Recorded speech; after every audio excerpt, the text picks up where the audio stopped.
Hey, good evening, ladies and gentlemen. My name is Hash, and today we're playing some more Minecraft here in our little Let's Play world. Gotta finish up the storage room. I mean, the looks of it. Like, technically, it all works, right? Because the sorting works. Even did most of these chests, like, set up the items. Or not most of them, but half of them. I stopped somewhere around here. And I also, by the way, have like a little challenge for myself, which might be hard. I want to say M or less than 10 times this episode. And so far, I'm pretty sure we are up to 4. Because I took 2 to explain what I want to do. And I said one of them 2 times before I even said that I didn't want to say it. Which is, yeah, I don't know. Anyways, the storage room entrance is going to be like here. Shin touch. Which would be good. Would give us space for like 2 chests here, maybe a trap chest next to this even, which could be for like tools and armors, because we can sort that stuff anyways, right? Because it's non-stackable. And on the left here, we can have a bunch of smart furnaces. And yeah, I mentioned last episode, you can do some cool stuff with smart furnaces now. So to recap really fast what a smart furnace is, because a lot of people have no idea actually, and think a smart furnace is something totally different. A smart furnace is not a furnace that lights up a lamp while it's burning. That's a pretty dumb furnace. I mentioned this before with the same words, I'm pretty sure. Because when a furnace burns, you see a light anyways, because the furnace lights up itself. So having a lamp connected to that doesn't make any sense. Instead, what a smart furnace does is update something so it displays when stuff has been burning. So when I go caving and come back, ooh, where did I make my important charcoal? Was it this furnace? No, this furnace, no, this furnace, no, this furnace, no. It was this furnace because the light is off. And that's the smart thing about it. You don't have to check every furnace because it displays that. And then you can reset that. So the way this used to work back in the day, where you could make it one white tileable, like 4 years ago or something, was with piston butts. You can still do it with piston butts, but you just can't make it one white tileable anymore, because pistons can update each other, like butted pistons. And this is pretty much the smallest design you can do since they removed that functionality from pistons. And this is like 7 white tileable, right? And the way this works is by redirecting redstone. So when you press the button, this torch lights up again, which powers all these lamps, right? Because the redstone points into that. But a little bit later, these pistons finished extending, which makes the redstone redirect, which means the lamps are not actually powered anymore, but they don't realize that until you update them. At which point they change state, which means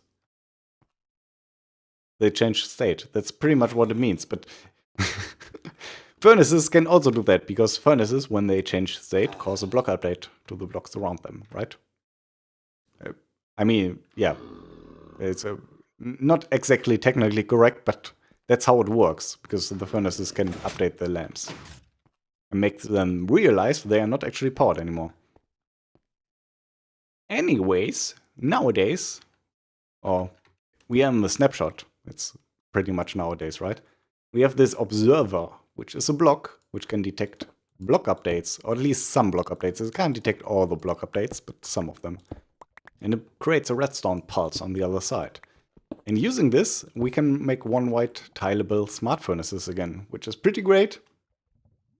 But that's not enough for me anymore. Like, I've used smart furnaces all my life pretty much, and it isn't going to cut it anymore. We need something better. And what we actually need is called a super smart furnace, which is something I just made up. I invented the super smart furnace. We will build one. But first, we are going to build a smart furnace. So we use this detector. It's called observer, right? Observer. To detect the block update furnace thingamabob when it starts burning and stops burning. And that goes into an RS ledge, which we will design with 2 hoppers, because that's like the smallest RS ledge you can possibly make, to my knowledge. Obviously, we need an output from that, and that can go pretty much directly into our lamp. I mean, not directly, it goes through a block first, because you might say, hey, make this 1 block smaller and make it go directly into the lamp, but then this lamp would power this lamp. So we can't do that, we need a block here. So put an item into here, and this will detect when this furnace changes state, which we will just emulate by destroying the furnace and replacing it again. Lamp is on. And that's also another cool thing about this. This is like the right way around, right? Because these lamp but smart furnaces are reversed, because the lamp turns off when there's stuff in the furnace. But logically, it makes a little bit more sense if the lamp turns on when there's stuff in the furnace, in my opinion. It's a little bit nicer. Anyways, we also need to be able to reset this, right? So we'll put a button here. And this is our reset. Use a repeater. And that repeater will, weirdly enough, go into an observer. Which doesn't make a lot of sense right now. Like, why wouldn't I like power a block with this or something? Why do I go into an observer? That doesn't make any sense. It actually does, but it will in a sec. Okay, and now we can reset this, right? And when we burn something, it's actually only burn one, please. It updates and tells us that there's stuff in this furnace, even with this triggers again. Which now it will burn an extra stick, which takes a little bit more time than I anticipated, but I can drink something. Turns out I didn't have time to drink something.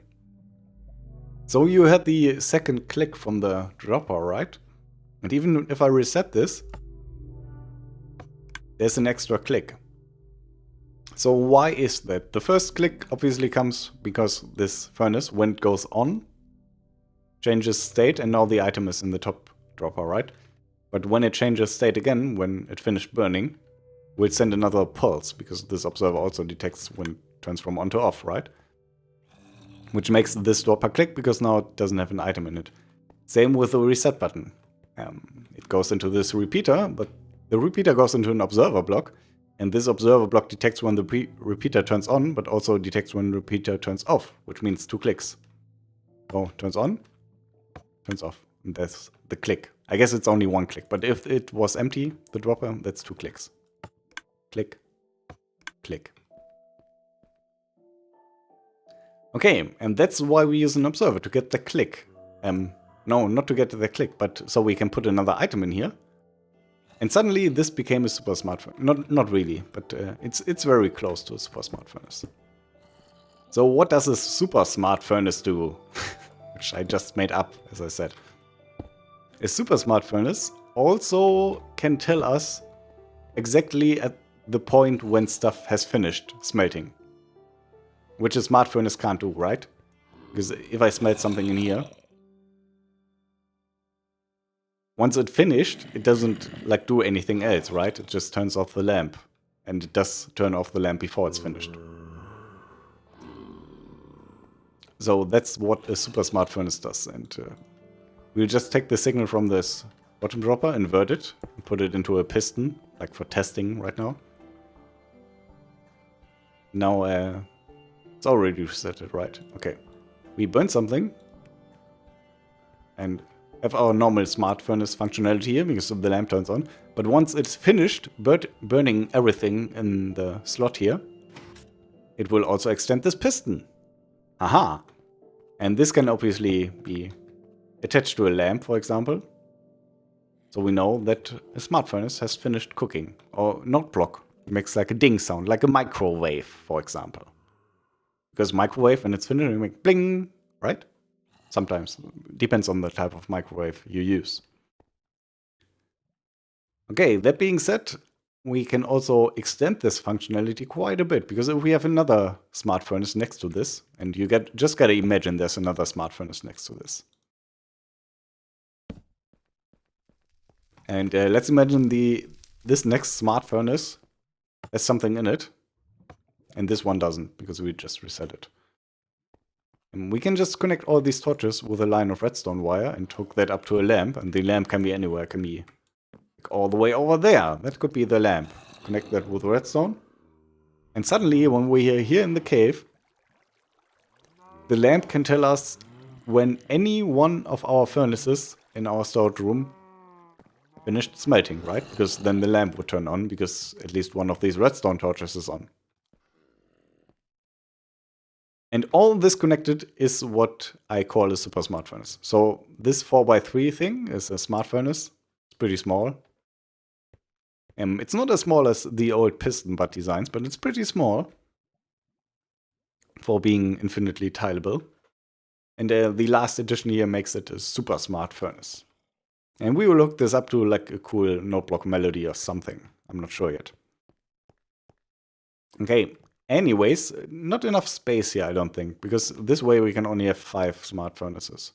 Let's say, hey, you can like fit another one in here, right? I don't know, because I don't want the wall. Do I have like a wall block? I don't want the wall to be like right next to this pillar. I want it like 1 block further in. Might look a little bit better. So what I would probably do is have like a little hallway here, have smart furnaces on the right, and on the left have some cold storage or something. And then it's also a lot easier to connect all these torches, because then it's just a straight line of torches and it doesn't go around corners and stuff, and we don't need to do any fancy repeater stuff. So let me do just that, and maybe work a little bit on this storage room. Like the outside. I'm not sure yet if I want to use like glass here and show all the stuff behind it. Probably not, but we will see. I will be right back.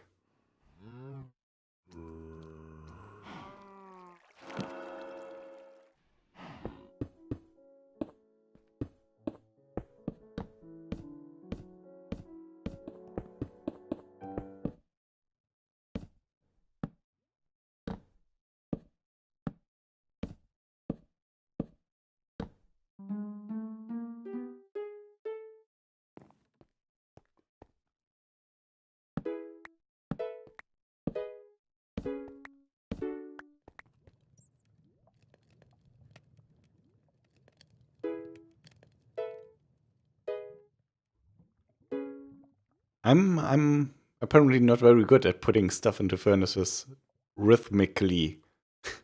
It's kind of a weird word to say, rhythmically. But yeah, smart furnaces are done. They're all individually resettable.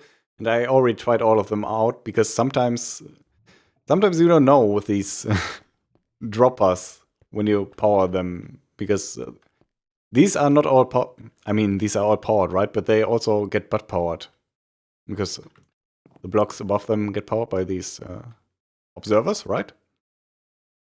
And that means when this smart furnace, for example, gets resetted, it also butt powers this and this dropper. At least I think that's how butt powering droppers works. I'm pretty sure, actually. And sometimes it's kind of weird, because it depends on where you put it into your world, if it like actually executes the dropper when you butt power. It's, yeah.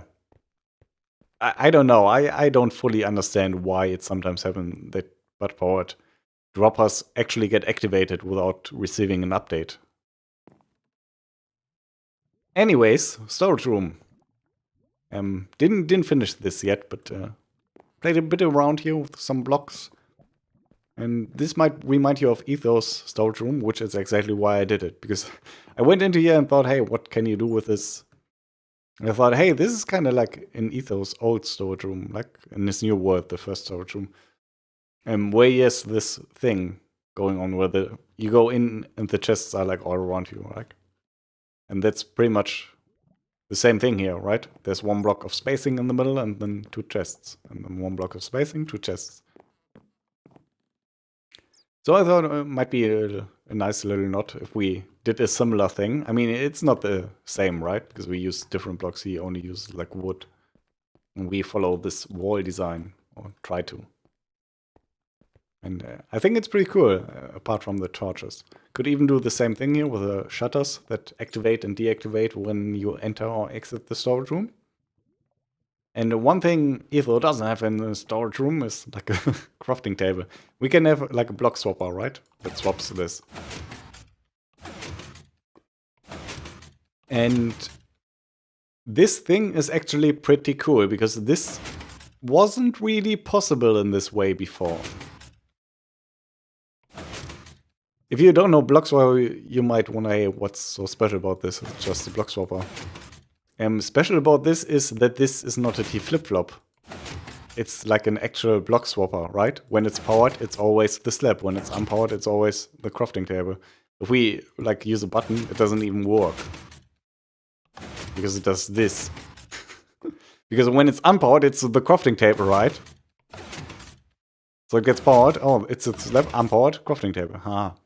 So it's not a T flip-flop, and you could make these before, like block swappers that were not T flip-flops, but they were incredibly bulky and large, and actually kind of complicated. Do we have enough pistons here? We are not sorting stuff, so we can take out pistons.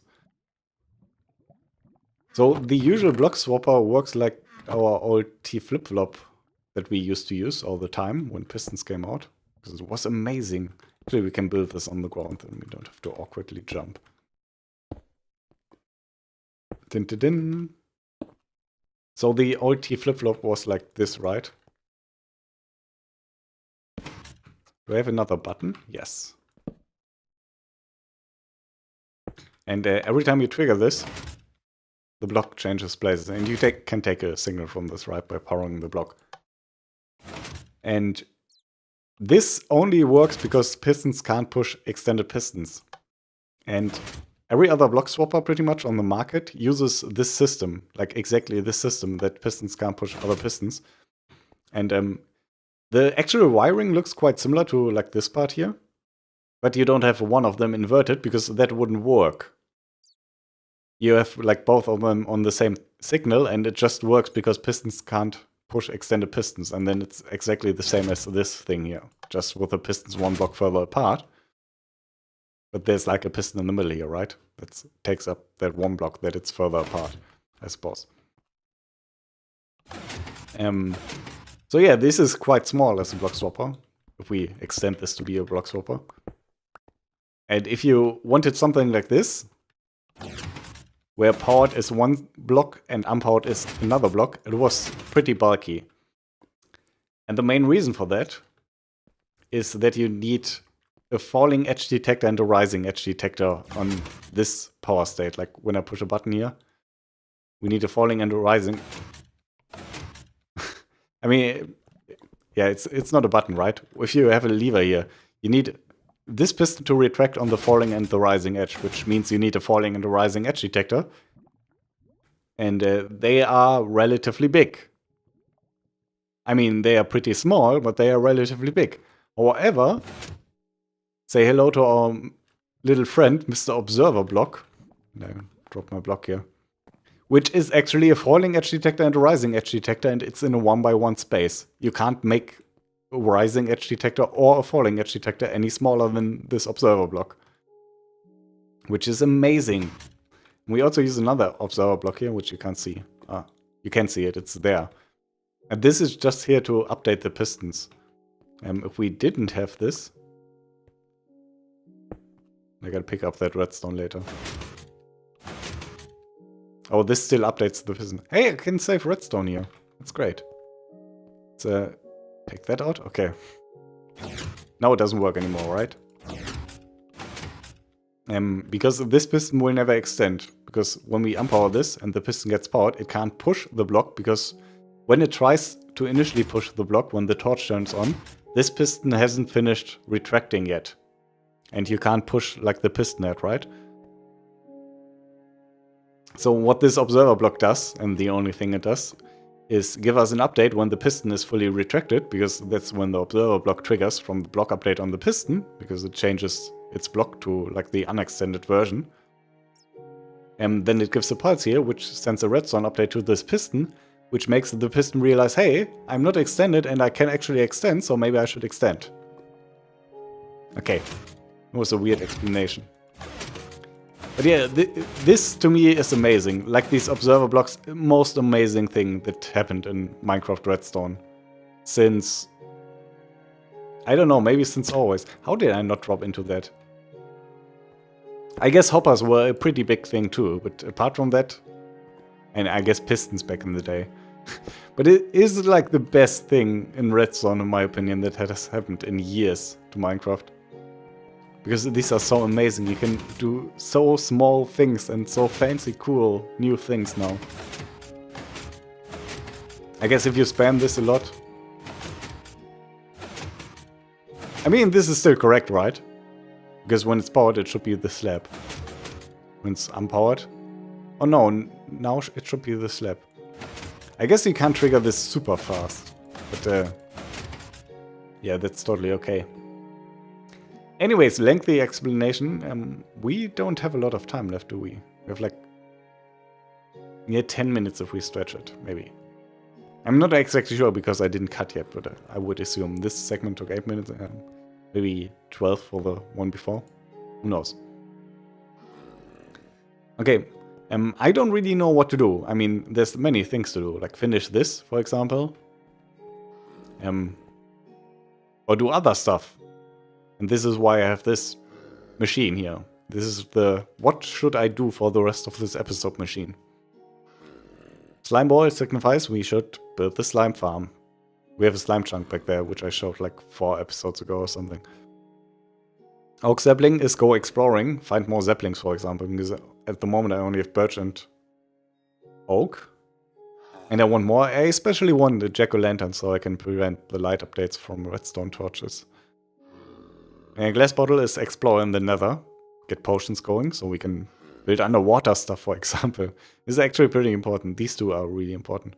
Piston is build a block swapper. I already did that. Not sure why I still have it in here.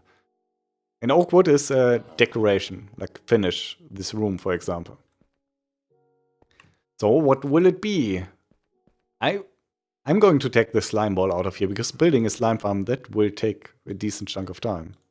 Can't finish that in 10 minutes. I mean, I guess exploring and so on also, but I'm not going to show all the exploring anyways, because it's like boring stuff. So what will it be? Exploring the nether, get potions. Okay. Yeah. I will just drop off some stuff. Gladly I got a sorting system now. Wait!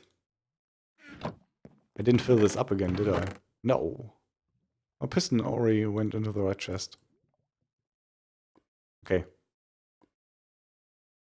I guess this works. There's still a lot of filler in these. Like, I didn't mention that, right? I organized all the chests. And this is, for example, stained clay. Can't see it because I don't have any stained clay. And mob drops. Stone is filler in general. Food, farming stuff, and so on. Silt, or I guess soils would be the correct terminology. Well, I ran out of hard disk space to record, oddly enough. That's not how you jump a gap. This is how you jump a gap. I moved the nether portal, by the way. It used to be like right here behind this door. So you can see the frame there. But it was a little bit too close, and the nether portal sounds is really annoying. And I didn't feel like building like another portal deactivator. I also am not sure if I want that. Because eventually I probably want to use nether portals to transport items and stuff. So now it's up where we just were. And this is already moved to the ceiling of the nether, so it's easier to build like railways and stuff, because most of the ceiling in the nether is pretty solid. And to explore, we obviously don't want to explore the ceiling of the nether, because we're not going to find a stronghold there. I'm going down this ladder. And I'm probably going to cut a lot of this, so let me see if I can find something. There's still like a lot of glowstone to harvest here and stuff.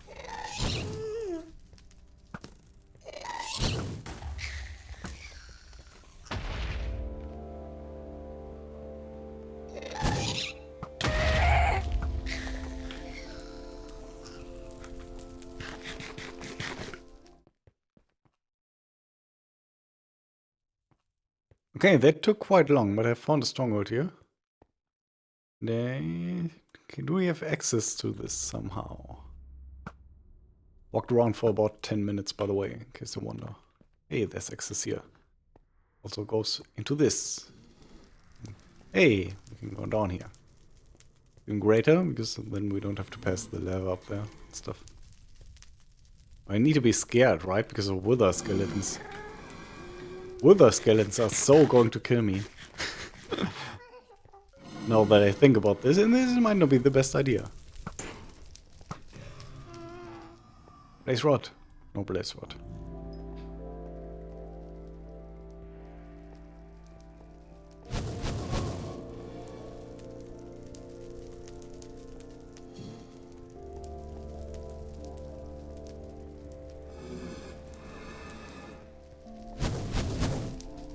Where? How do you see me? Oh, he dropped the blaze rod.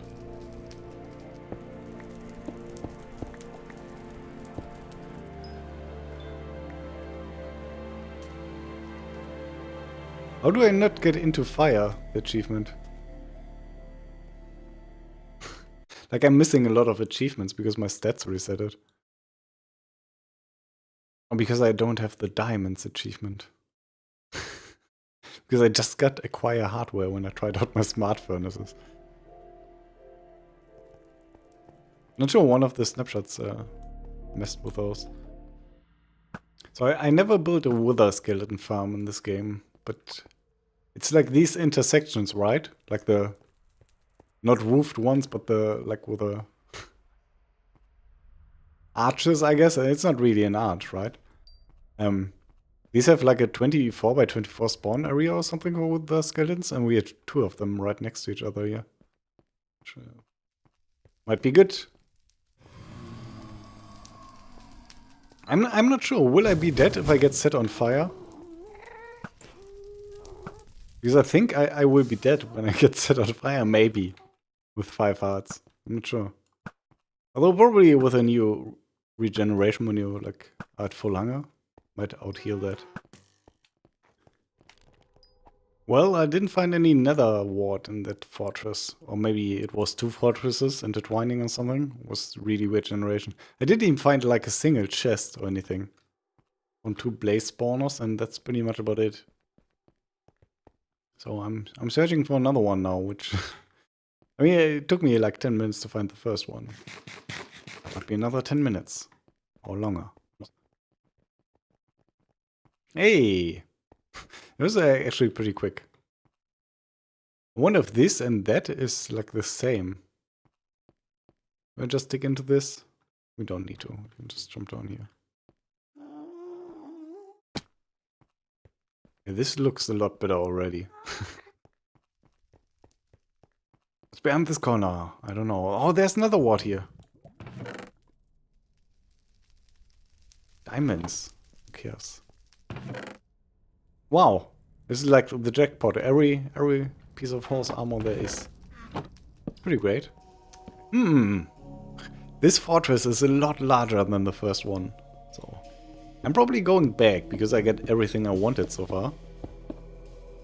And we'll snack some of these on the way back. Oh, there's glowstone there. Gotta take the glowstone because it's easy to get. And I will most likely go back through the ceiling because I'm only 200 blocks away from my portal. Maybe I don't go through the ceiling.